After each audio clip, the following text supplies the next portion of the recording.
A very lengthy article about the Catholic Church was published in Organizer, the mouthpiece of the RSS. And guess what it said? After the Indian government, the Catholic Church is the entity that owns the most land in India. Yeah, you heard that right. It even went on to compare it with the Waqf board. How many schools, how many hospitals, how many institutions, super detailed stuff. Now, this has sparked discussions from all angles. People are out there saying, oh, a church bill is coming. All kinds of chatter. And then you've got Rajiv Chandrasekhar, the BJP's Kerala state president, stepping in. He's like, that article? Totally wrong. He says that's why they pulled it back. Yep, withdrawn. But here's the thing. These discussions, they're not new. They've been simmering for a while now. The Christian churches in India, Catholic, evangelical, you name it, their activities here have been hit with some big allegations from the Sangh Parivar. We're talking attacks on churches, pastors getting assaulted, and a ton of legal cases piling up. So, in connection with all this, my response? It's right here in this video. If you're interested, stick around and listen. If not, feel free to skip it. No hard feelings. Support me, criticize me, whatever. It's your call. Okay? Honestly, I'm least bothered about all this nonsense. But as a journalist, I'm not here to stay quiet. I'll say what needs to be said, loud and clear. Let's talk about India's education and health sectors. India was once called the Dark Continent, a land of darkness. That's the real history, folks. And who changed that? Christian missionaries. They poured their hearts into education and health, then and now. Back in the day, none of these so-called Sangh Parivar groups or organizations even existed. Let's get this straight. The country with the most leprosy patients in the world? That was us, our great nation. Why? Tons of reasons. Tropical conditions among others. It's contagious, right? And who tackled it head on? Who wiped it out in India? Christian missionaries who came here. Why? Because those who followed the Hindu religion saw leprosy as a curse. If you got it, you were deemed accursed. So what happened? They wouldn't let these people into homes or villages. Lepers were left multiplying on the streets, huge numbers. But who stepped up? Christian missionaries. They cared for them, rehabilitated them. Sangh Parivar, have you even grasped this reality? The British government saw this and acted. Hospitals, lepers, even orphanages, because here there was this practice of killing baby girls due to superstition. India was a land of superstition. Sati was a thing, people. Think about it. How extreme were these beliefs? And who stood at the forefront to transform this dark continent, this great nation called India? Christian missionaries, no one else. Back then, the British government handed them land. Let me give you an example.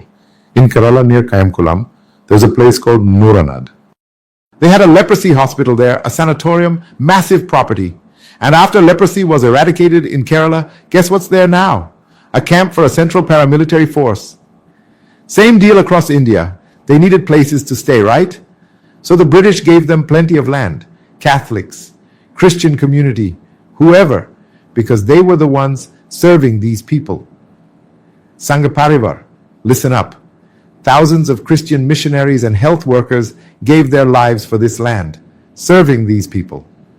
Has even one of you done that? I'm asking straight. Give me a direct answer. Has even one of you sacrificed your life for these lepers, for those who had nobody? It was only after seeing this that folks like Bala Baba started programs for lepers. But who kicked it off? Christian missionaries. Now let's switch gears. Raja Ram Mohan Roy. Who brought him forward on Sati? The British. Why? Because he was a Hindu, a campaigner from this community, fighting superstition. If a Brit had led that charge, Hindu believers here wouldn't have followed. That's why they brought in Raja Ram Mohan Roy, a Bengali, for the campaign. Get that in your head first. Same with Baba Ambedkar, who sent him to the UK to study. The history you read in India, it's fake. Even his grandson, Prakash Ambedkar, I've talked to him, can't fully explain it. He straight up said it. The British sent Prakash Bhimrao Ambedkar to London to study. Why? They needed an educated leader in their community. Think about this. India, the dark continent, today, so many of us speak English. These Sangh Parivar and BJP folks sitting in parliament, over 70% of them went to Christian schools, convent schools. Why couldn't you do that earlier? And another thing, why do these Sangh Parivar, BJP, RSS people send their kids to America and other Christian countries to study instead of Indian institutions? Couldn't you teach them here? Answer me. What's the real reason?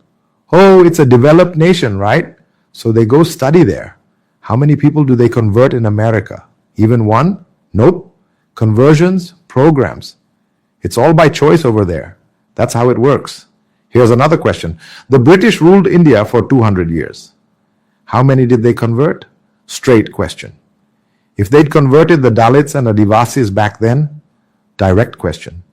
India would be a Christian majority country today. But they didn't care to. They ran mission programs? Sure. Take Vellore CMC College, check its history. An American woman missionary came here. Her dad was a missionary. She saw how bad leprosy was here during her mission work. She went back, got her MBBS in medicine, came back, and started a medical school in America. It began as a tiny clinic and grew into CMC Vellore. Its main goal? Eradicating leprosy. So many doctors and health workers there died without even feeling pain because leprosy numbs you. That history is all there for you to see. Here's another one. Malaria hit India multiple times. In the Northeast, when it struck, the Indian mission, total failure. Don't know if you knew that. Guess who stepped in? The Pope at the Vatican back then sent 4 or 5 Catholic brothers. They stood with those people, cared for them during that outbreak. The government's efforts collapsed, ruined, they controlled it. That's how the Christian and Catholic missions got into the Northeast. If those missionaries hadn't gone there, let me tell you, it'd be like Myanmar today. Development came, education came, they speak English, they can work anywhere in the world. Can the RSS or Sangh Parivar even step foot in the Northeast today? Why not? Because you didn't treat them right. You don't see them as humans. India's Dalits, the tribes here. You're still stuck on the caste system. One question. How many years have the Sangh Parivar, RSS, and others been stirring trouble against these missionaries? Where have you won? Fights, scuffles, cases, Jabalpur, everywhere, every year, every month, every day in India. Have you stopped it anywhere? Direct question. Have you changed them anywhere? Even now in India's most backward spots, Dalits, Adivasis, the government's efforts have flopped. What's working? Catholic schools, Catholic institutions? Why? They are dedicated. Why hasn't Ghar Wapsi worked in tribal lands? You know why? The tribes see it. Sangh Parivar still doesn't accept them as humans. Who's treating them like people, helping them, educating them, caring for their health? Christian missionaries in so many places. Look at Tamil Nadu. Under Jayalalitha, they went after evangelical Christians, Pentecostals. She was chief minister, throwing out statements left and right. But what did she admit later? We can't touch them. Why? Tamil Nadu's got a huge Dalit community, converted. What happened in Punjab? Why couldn't you get in there? What about Andhra? In tons of states, you can't touch this. One more thing. Post offices are everywhere in India. Railway stations, big and small. How many post offices have an RSS or Sangh Parivar unit? Christian missionaries are 1,000 times stronger than the RSS. Get that straight. You can't reach where they are. In so many places. No vehicles, no boats, nothing.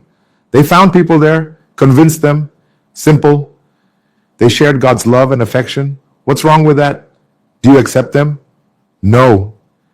These so-called backward castes, do you accept them? No. So someone else stepped in to care for them. AIDS patients, tons in India. Direct question. How many have you rehabilitated?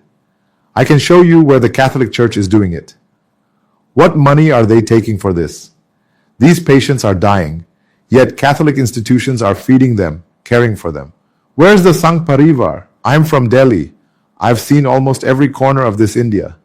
You can sit there yapping about Hindutva. Christian conversion? It's happened in this great nation. You can't stop it. It's deeper than you think. Take Jabalpur, Madhya Pradesh, old Chhattisgarh. There's a place called Chambal. Tribal backward classes. Heard of it? When floods hit, the government's cut off. But I've seen Malayali evangelists there. They preach the gospel, help people, give clothes, food. Show me one person, prove they were paid to feed and convert them. I'll shut this down today. I challenge you. Oh, and you've talked about Mother Teresa. In the last 50 years, has any of you done what she did? People kill their kids because they can't feed them or dump them somewhere.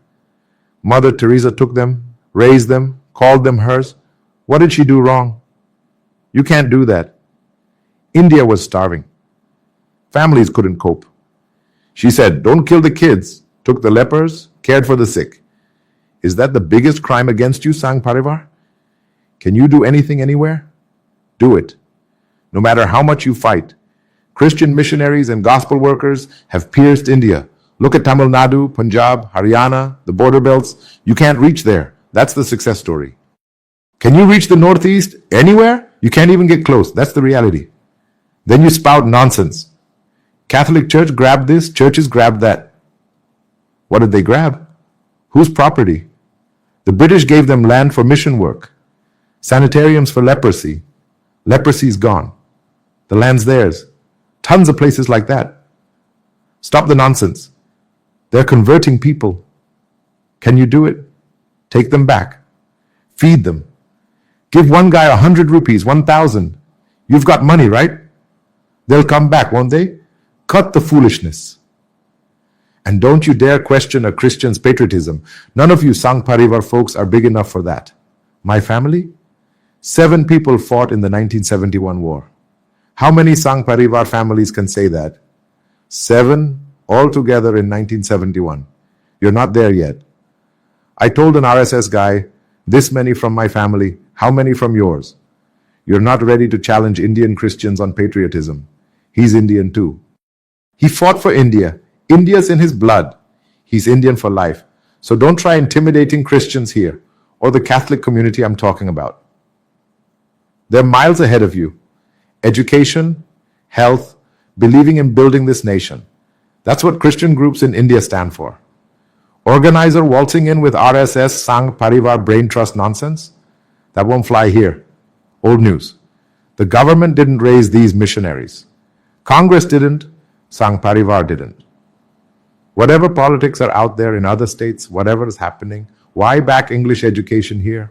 Why trust it enough to study? Today it's just Catholic Christian institutions. Why study in America?